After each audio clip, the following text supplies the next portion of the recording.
Movie की शुरुआत में हमें एक घर के अंदर दो बहनों को दिखाया जाता है। बड़ी बहन का नाम रति और छोटी का जूहो है। जूहो काफी घबराए हुए अपनी बहन रति के पास आती है। वो परेशानी में अपनी बहन से कहती है कि वो उस रिचुअल को पूरा नहीं कर सकी जिसको उसने स्टार्ट किया था और इसकी वजह है रिकॉर्डिंग का टूट जाना। अब ये बहनें उसी कमरे की तरफ जाती है जहाँ पर रिचुअल हो रहा था। वो कमरे का दरवाजा खोलते हुए इतना घबराए हुए थे जैसे कि वो मौत का दरवाजा हो। अब दोनों बहनें अंदर चली जाती हैं जहाँ पर एक लड़की को चारपाई पर हम लेटे हुए देखते हैं। लड़की के हाथों पैरों पर जंजीरों के गहरे निशान थे जैसे कि उसको काफी दिनों से बांध कर रखा गया। अब दोनों बहनें उस लड़की के ऊपर एक वुडन नेट डाल देते हैं लेकिन उस लड़की का हाथ उस नेट से बाहर आ जाता है। जब रति उसका हाथ अंदर करने की कोशिश करती है तो वो लड़की रति को गले से पकड़ लेती है। उसका सर जोर जोर से उसी बेड के साथ मारती है जिससे रति की जगह पर ही मौत हो गई। जूहो ये देख काफी डर जाती है लेकिन वो चाह कर भी अपनी बहन के लिए कुछ ना कर पाई। अब वो लड़की जूहो की तरफ बढ़ती है लेकिन अब वो एक भयानक स्पिरिट में तब्दील हो चुकी थी। दिखने में काफी भयानक लग रही थी। फिर वो जूहो का भी गला पकड़ लेती है पर जूहो जल्दी से पूछती है कि तुम कौन हो। इतने में ही उस लड़की के पीछे से दो हाथ निकलते हैं जो कि शायद उसी स्पिरिट के थे।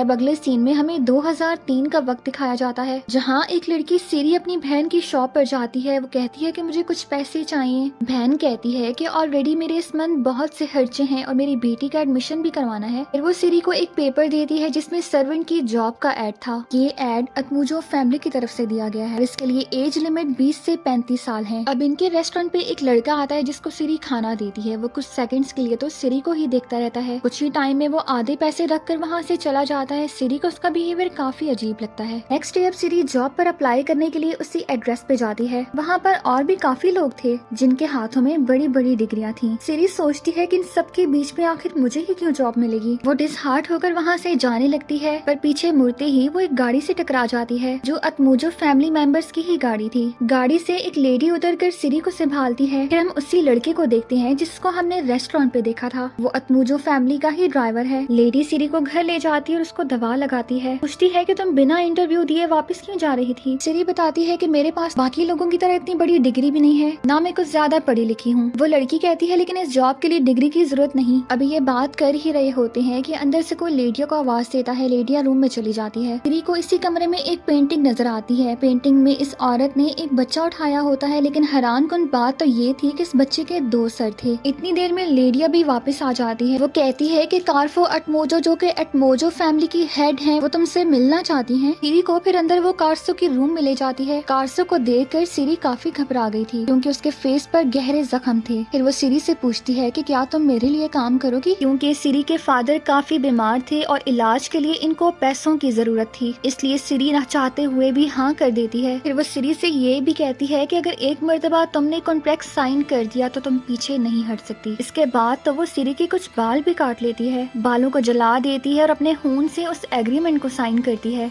जो कि दिखने में तो बिल्कुल भी नॉर्मल जॉब नहीं लग रही थी। इसके बाद कारसो कहती है कि अब तुम मेरी सर्वेंट हो। इतना कहने के बाद कारसो सीरी को बेहोश कर देती है। सीरी की अब जब आंख खुलती है तो वो खुद को एक कार में पाती है जहाँ वही ड्राइवर है जिसका नाम सुरजीत है। वो सीरी को उसके घर छोड़ता है और इतना कहकर वहाँ से चला जाता है। अब अगले दिन हम देखते हैं कि सुरजीत सीरी को लेने उसके घर आया था। उसके फादर उसको गुड बाय कह रहे थे। जब वो गाड़ी में बैठती है तो उसको ऑलरेडी गाड़ी में दो लड़कियां दिखाई देती हैं जिनका नाम एरेनी और दीनी है, पर इन तीनों के हाथ पे सेम निशान होता है जो कि कारसो ने बनाया था। अब सुरजीत गाड़ी को जंगल में लेके जाता है जो कि शहर से काफी दूर था।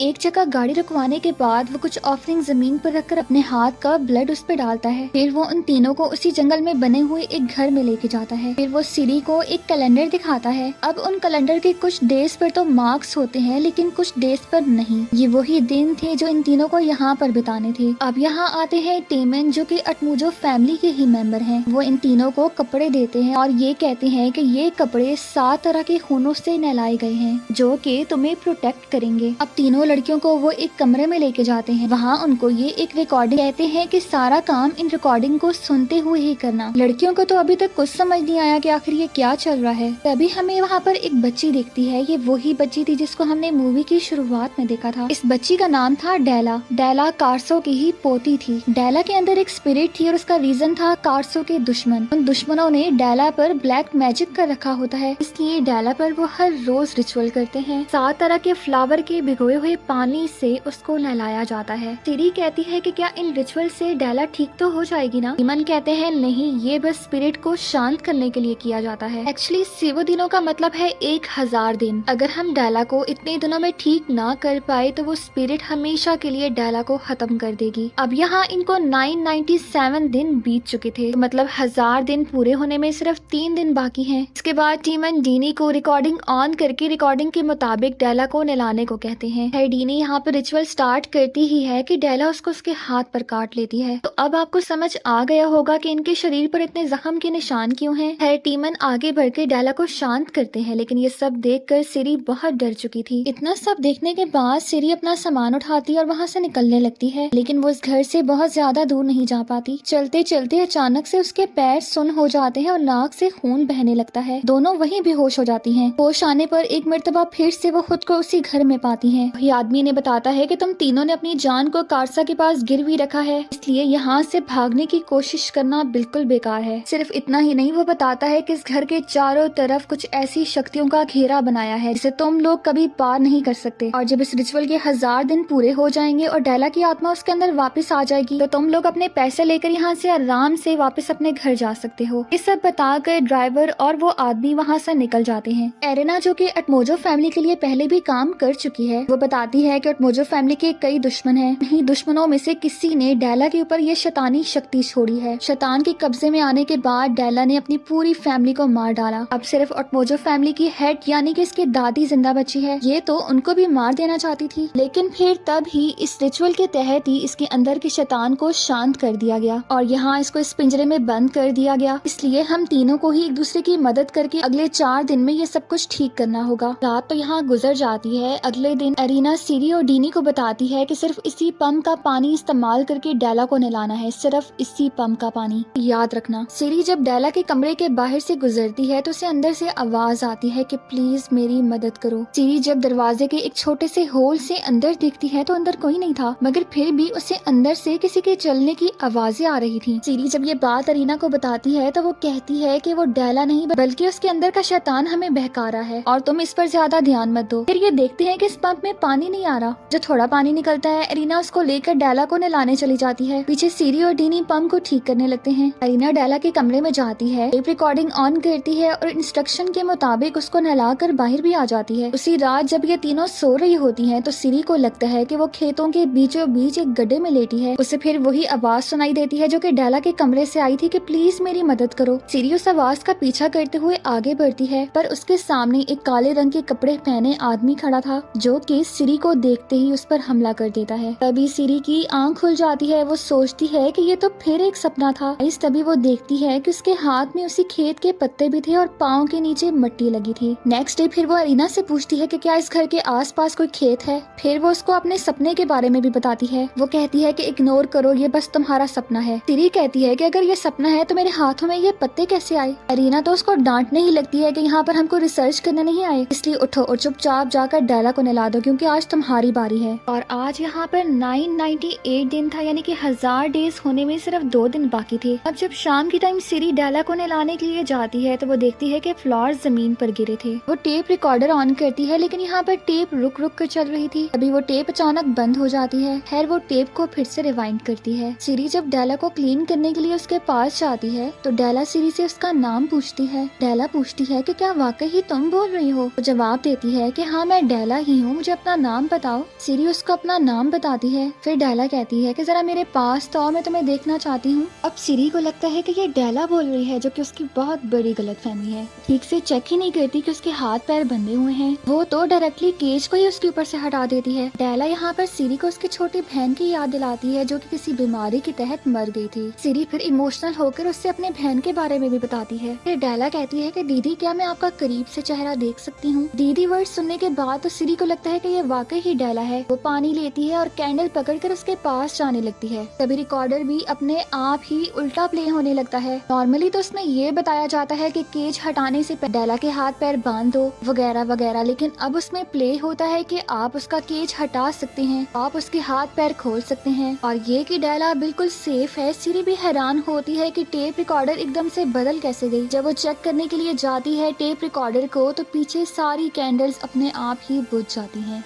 इतना ही नहीं, सिरी को तो अपने आसपास किसी की मौजूदगी का भी एहसास होता है। डेला भी रोते हुए कहती है कि दीदी प्लीज मेरे पास आ जाए, मुझे डर लग रहा है। सिरी को भी आखिर उस पर तरस आ जाता है, वो उसके पास चली जाती है। डेला तो किसी भूतनी की तरह सिरी पर अटैक कर देती है। ये देख सिरी भी जोर जोर से चिल्लाने लगती है। तभी अरीना अंदर आ जाती है, लेकिन वो आकर देखती है कि डेला तो अपने केज में बिल्कुल बंधी हुई लेटी है। फिर ये दोनों उसको सफेद कपड़े से ढक कर बाहर आ जाती है। सिरी सारी बात अरीना और डीनी को बताती है कि कैसे पंखुड़ियां जमीन पर पड़ी थी, टेप उल्टी सीधी चलने लगी और कैसे डेला ने उस पर अटैक किया। अरीना उसकी किसी बात पर यकीन नहीं करती। फिर डीनी से भी पूछती है कि कल तुमने नहलाया था ना, तुम्हारे साथ भी ऐसा कुछ हुआ? डीनी कहती है नहीं, मैंने तो उसको नहलाया और केज को ठीक से रखकर बाहर वापस आ गई। अरीना सिरी को डांटने लगती है कि तुम एक छोटा सा काम ठीक से नहीं कर सकती। बकवास बातों पर ध्यान देने के बजाय अगर तुम जिंदा यहाँ से बाहर निकलना चाहती हो ना, तो सिर्फ और सिर्फ अपने काम पर तवज्जो दो। और अब तो वैसे भी सिर्फ 2 दिन बाकी रह गए हैं। अब रात को सिरी को फिर से वही खेत वाला सपना आता है। वो फिर से उसी लड़की के घर जाने की कोशिश करती है, लेकिन फिर से काले रंग के कपड़ों वाला आदमी कुल्हाड़ी लेकर उसके पीछे दौड़ता है। वो कुल्हाड़ी से अटैक तो करता है, लेकिन खुशकिस्मती से सिरी तो बच जाती है, लेकिन उसके थोड़े से बाल कट जाते हैं। लेकिन अब ये क्या था, जब सिरी की आंख खुलती है तो वो देखती है कि जो कुल्हाड़ी से बाल काटे गए थे वो उसके तकिए पर कटे हुए पड़े हैं। अगले दिन सिरी क्या देखती है कि अरीना डेला के कमरे के बाहर खड़ी होकर दरवाजे पर कुछ कर रही है। इतनी देर में टीमन भी आ जाते हैं कुछ जरूरी सामान लेकर। अभी सुरजीत भी आगे एक बहुत बड़ा गड्ढा खोदने लगता है। किसी के समझ में नहीं आता कि आखिर ये गड्ढा क्यों खोदा जा रहा है। फिर यहाँ पे टीमन को भी कल की सारी बात बताती है और अपने ख्वाब के बारे में भी। ख्वाब वाली बात तो है टीमन इग्नोर कर देता है और कहता है कि ये सब उसी शैतान की चाल है, बस तुम उसको फॉलो मत करो। और अब तक तो तुम्हें वो प्रोसीजर याद भी हो गया होगा। कहता है कि अब तो वैसे भी सिर्फ 2 दिन की बात है, इसके बाद तुम अपने पैसे लेकर यहाँ से वापस अपने घर जा सकती हो। टीमन और सुरजीत के जाने के बाद वो तीनों गड्ढे को देखती हैं जो कि बिल्कुल खाली है। रात में वो फिर से पंप से बड़ी मुश्किल से पानी भरती हैं, क्योंकि पंप में सही से पानी नहीं आ रहा था। फिर सिरी और एरिना मिलकर डेला को नहलाने के लिए जाती हैं। जब वो टेप ऑन करती हैं तो इस मर्तबा भी वो बीच से चलता है। एरिना को अब फाइनली सिरी की बात पर यकीन होने लगता है। तभी सिरी नोटिस करती है कि बकेट तो लीक हो रहा है। वो भागते हुए जाती है और फिर से पंप से पानी भरने लगती है। पर पंप कम बखत भी काम करे तो ना, पानी तो बिल्कुल ही बंद हो गया था। एरिना डीडी से कहती है कि तुम भी जाकर सिरी की मदद करो, तब तक मैं यहाँ डेला के पास रुकती हूँ। दोनों अब बड़ी मुश्किल से एक बकेट पानी की भर कर लेकर आती हैं। रूम के अंदर आकर ये देखकर तो वो चौंक जाती हैं कि डेला अपने बिस्तर पर नहीं थी। वो कैंडल लेकर कमरे के चारों ओर देखती हैं, तो डेला कमरे के एक कॉर्नर पर खड़ी होकर रो रही होती है। डेला को जब ये आवाज देती है तो कमरे की सारी लाइट्स फिर से बुझ जाती हैं और डेला भी गायब हो जाती है। अचानक ही अंधेरे में डेला डीनी पर अटैक कर देती है। इनके चिल्लाने की आवाजें सुनकर एरिना भी अंदर आती है, तो डेला एरिना के भी कंधे पर काट लेती है। फिर जल्दी से वो फूलों वाला पानी डेला के ऊपर गिरा देती है। तब जाकर डेला के अंदर के शैतान कुछ देर के लिए शांत हो जाता है। फिर से तीनों मिलकर डेला के हाथ पैर बांध देती हैं। डेला इनसे कहती है कि तुम तीनों फ्राइडे को पैदा हुई थी ना, इसलिए वो लोग तुम तीनों की बलि चढ़ाने के लिए जा रहे हैं। अब यहाँ कट करके अगले सीन में हमें आखिरी दिन दिखाया जाता है, यानी कि 1000वां दिन। सिरी कहती है कि डेला को कैसे पता चला कि हम लोग फ्राइडे को पैदा हुए हैं, क्या वाकई ही वो हमारी बलि चढ़ाने जा रहे हैं। एरिना उनको यहाँ पर एक सच बताती है कि पहले जब वो अटमोजो फैमिली में काम किया करती थी तो उसकी 2 फ्रेंड्स डेला को नहलाती थी। एक दिन जब उन दोनों ने अपना रिचुअल कंप्लीट नहीं किया तो डेला ने उनको मार दिया। एक दिन मेरे हस्बैंड और मेरा बेटा भी मुझे छोड़कर चले गए। मैं तो अपनी जान देने जा रही थी, तभी मुझे अटमोजो फैमिली की हेड ने बचाया, मुझे सहारा दिया। इसलिए मुझे उन पर पूरा यकीन है कि वो हमारे साथ ऐसा नहीं कर सकती, वो हमें जरूर आजाद कर देंगी, तुम लोग फिक्र मत करो। डीनी और सिरी ये सुनकर थोड़ा सा शांत होती हैं। अगले दिन फिर वो देखती हैं कि डेला के कमरे पर लगा लॉक टूटा हुआ है और वो लकड़ी की खिड़की को तोड़कर वहाँ से फरार हो गई। इन तीनों की तो जैसे सांसें रुक गई हों। सिरी कहती है कि इतने बड़े जंगल में हम इसको कैसे ढूंढेंगे। एरिना कहती है कि नहीं, वो इस घर के मांत्रिक सर्कल को पार करके नहीं जा सकती। तीनों अलग अलग दिशाओं में उसे ढूंढने के लिए निकलती हैं। सिरी देखती है कि मांत्रिक सर्कल की एक छतरी नीचे गिरी हुई थी। वो उसे ठीक कर ही रही थी कि उसे एकदम से चक्कर आने लगते हैं। अचानक पीछे से कोई उसके सर पर मारकर उसे बेहोश कर देता है। तभी पीछे से डेला उसका गला दबाने लगती है और टीमन भी आ जाता है वहाँ पर, जो डेला पर फूलों वाला पानी डालकर उसके हाथ पैर फिर से बांध देता है। अब ये क्या हुआ, एरिना तो टीमन के ही छाती पर चाकू स्टैब कर देती है और डेला के हाथ पैर की रस्सी काटने लगती है। सिरी कहती है कि ये क्या तुम डेला को बचाना नहीं चाहती? एरिना कहती है कि नहीं, मैं तो उसे आजाद करवाना चाहती हूँ। सारी मुसीबत की जड़ तो वो कार्सा है। तो अब हमें समझ आती है कि जब भी एरिना डेला को नहलाने के लिए जाती है तो वो टेप को बीच में ही रोक देती थी, इसीलिए जब उसके बाद सीरी जाती थी तो टेप दरमियान से शुरू होती थी और पानी भी डेला के ऊपर डालने के बजाय नीचे फेंक देती थी। तभी डेला इतनी वायलेंट हो जाती थी। एरा ने ही उस दरवाजे का लॉक भी खोला और खिड़की तोड़कर डेला को वहाँ से भागने दिया। एरिना अब जब सीरी को मारने के लिए आगे बढ़ती है तो सीरी एक पत्थर उठाकर एरिना के ही सर पर दे मारती है। एरिना तो मर जाती है, लेकिन सीरी को बहुत गिल्ट फील होता है, पर अब वो यहाँ पर नहीं रहना चाहती थी। इतनी देर में मालकिन भी वहाँ आ जाती है। वो कहती है कि मैं तुम्हारी फीलिंग्स के बारे में जानती हूँ, लेकिन इस सब में तुम्हारी कोई गलती नहीं। तुमने तो बस डेला को बचाने की कोशिश की, पर अब किसी और की जान ना जाए इसलिए तुम्हें मेरी मदद करनी होगी। तुम अपनी छोटी बहन को तो नहीं बचा सकी, लेकिन डेला को बचा सकती हो। और जो खेत वाला सपना तुम्हें आ रहा है, इसका मतलब है कि तुम ही डेला की हेल्प कर सकती हो। मतलब सिर्फ तुम ही डेला को शैतान के जंगल से आजाद करवा सकती हो। बताती है कि उस शैतान ने मेरी पोती डेला को किसी हुक्मा नाम की एक अंधेरी दुनिया में कैद करके रखा है। सिर्फ तुम ही अपने सपने के तहत उस अंधेरी दुनिया में जाकर मेरी पोती डेला को वापस ला सकती हो। ये तुम्हारा मुझ पर बहुत बड़ा एहसान होगा। सीरी भी इसके लिए मान जाती है, क्योंकि उसको अब डेला में अपनी छोटी बहन दिखाई देती है। वो अपनी बहन को तो नहीं बचा पाई, लेकिन हो सकता है वो डेला को बचा ले। आरसा सीरी को एक चाकू भी देती है ताकि वो रास्ते में आने वाली तमाम बुरी शक्तियों का मुकाबला कर सके। अब ये लोग सीरी और डेला दोनों को गड्ढे में उतारते हैं। टीमन दीनी से कहता है कि तुम्हें साथ साथ डेला को इसी पानी से साफ करते रहना होगा। वो सीरी से कहते हैं कि अब तुम हिम्मत से काम लो और हमारी पोती को वहाँ से छुड़ा कर ले आओ। अब टीमन सीरी के मुंह पर खून डालता है और उससे वो पहुँच जाती है सुकुमा की दुनिया में। दरवाजा तोड़कर लड़की के घर में इंटर होती है।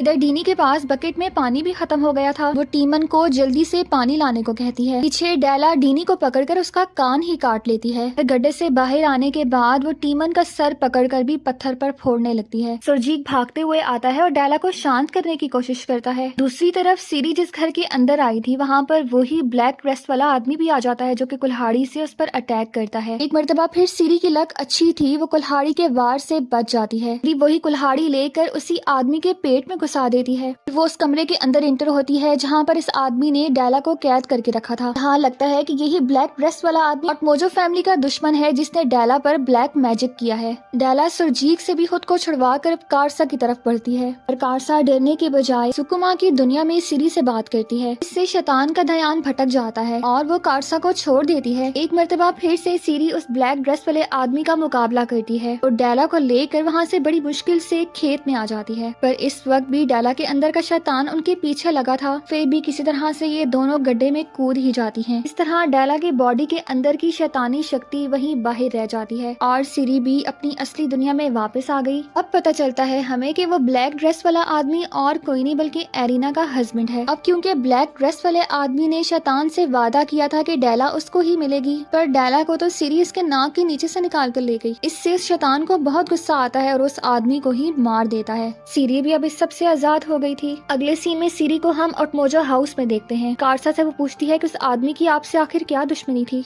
और वो एरिना का ही हस्बैंड था ना। और एरिना जो कह रही थी कि सबके पीछे आपका हाथ है, क्या वो सच है? कारसा उसे पैसे देती है और कहती है कि बस तुम्हारा काम खत्म हुआ, लेकिन सीरी वो पैसे लेने से इनकार कर देती है और वहाँ से चली जाती है। अब सुरजीत सीरी को गाड़ी में छोड़ने के लिए उसके घर जाता है। तब वो सीरी को बताता है कि एरिना का हस्बैंड पहले ऑटमोजा फैमिली में ही काम करता था, मगर इस फैमिली ने उसके परिवार को मार दिया, जिसका मतलब है कि ऑटमोजा फैमिली भी कोई दूध की धुली नहीं थी। उसने भी उस परिवार के साथ बहुत जुल्म किया। ये सुनकर सीरी को बहुत होता है। मूवी के एंड में हम एरिना के हस्बैंड के हाथ में उसी का सर कटा हुआ देखते हैं। ये उसी शैतान का काम था, क्योंकि उसने अपना वादा पूरा नहीं निभाया। इसी सीन के साथ मूवी यहीं पर खत्म हो जाती है।